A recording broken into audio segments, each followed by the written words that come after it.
presidente, nobres colegas, nós precisamos reconhecer a pauta que a nobre colega Estela trouxe aqui neste dia. Eu quero valorizar o diálogo com o governo federal. O diálogo que está tendo. E vejam, eu estive lá como presidente desta casa no passado, na luta pelos 53 milhões que veio para o Hospital Geral, que a Denise, nossa deputada, coordenou toda a agenda. Nenhum ministro pediu de que partido nós éramos. Nenhum ministro.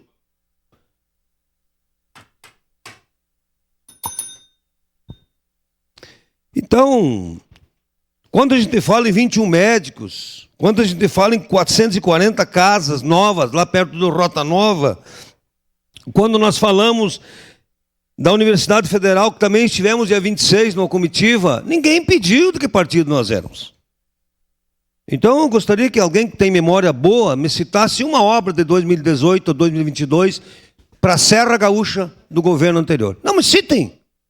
Eu coordenei o orçamento comunitário, junto com o governo Alceu, 10 escolas infantis. Uma parte, vereador D'Ambrosio. Fundo do Desenvolvimento da Educação. 10. Depois nós tivemos 4 anos que não veio uma obra. A culpa é do município, que não tinha projeto, que não foi buscar. Eu não sei, mas não veio. Vamos reconhecer que não veio. Ou veio alguma... Não conseguimos nem acreditar a UPA Central. Então, nobres colegas, o evento de hoje de noite, que nós vamos ter nos pavilhões, é graças ao diálogo com o Ministério da Cultura. Que nós vamos ter os 100 anos do Neide Bertucci nos pavilhões. Porque tem que ter recursos. Recursos para a cultura, recursos para o lazer, recursos para a saúde. Só através do diálogo. Inclusive, nas nossas idas a Brasília, o prefeito Adiló estava junto. Sempre junto. Mas nunca pediram. O prefeito da cidade de vocês é do PL? É do PP? Não. Então eu reconheço que nós precisamos a cada dia avançar no diálogo e melhorar com as diferenças.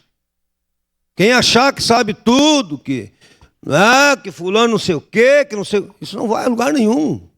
A política se constrói com diálogo. E quero dizer o seguinte, valorizar o projeto, valorizar o Robson Boeira, a Rúbia Frisso, que buscaram recursos e que hoje, de graça, nós vamos ter lá os artistas que continuam tocando, que continuam levando alegria através da música Bertucci. Eu toquei 15 anos da minha vida em São Paulo, quando cantamos O de Casa, 600 pessoas choraram no CTG, lá em Embu, nunca mais vou esquecer. Então até hoje nós temos a música Neide Bertucci presente. E hoje à noite, gratuitamente nos pavilhões, todos de Caxias poderão ir. Por quê? Porque tem recurso do Ministério da Cultura, porque tem projetos, porque tem apoio de muitas empresas. 30 segundos, nobre colega. Boa, obrigado, vereador D'Ambrosio. O senhor está bonito, tudo tom sobre tom, o cabelo, os azul dos olhos, o terno. Mas vamos lá. Agora, conta meus 30 segundos. Acho que o senhor está trazendo uma ponderação muito importante, vereador D'Ambrosio. Que bom que hoje a gente tem um governo federal que investe na cidade. E o senhor já imaginou se nós tivéssemos um prefeito que não quisesse falar com o governo federal? Ou se isso acontecer, um prefeito que diz assim, não vou falar com o governo federal porque eu sou do Palmeiras e o governo é do Corinthians. Ou qualquer coisa que afaste o que é mais importante, que é a cidade. Que bom que a gente tem isso. Está vindo investimento que são necessários, fundamentais para as políticas públicas, que o senhor está trazendo. Vem Universidade Federal, vem Cozinha Solidária e tantos mais. O que nós precisamos é de políticos, homens e mulheres públicas, que priorizem o bem da cidade. Vamos junto, meu amigo e companheiro D'Ambrosio. Obrigado. Então, hoje, a partir das 18h45, nos pavilhões da Festa da Uva, gratuito, 100 anos do Neide Bertucci, mais uma vez, parabenizar Robson Boeira, Rúbia Frisso e o Ministério da Cultura e que teremos uma noite inesquecível nos pavilhões da Festa Uva. Eu vou colocar minha bombacha, que provavelmente não me serve mais, mas vou estar lá cantando e participando também e abraçando os amigos. Obrigado. Obrigado, vereador D'Ambrosio.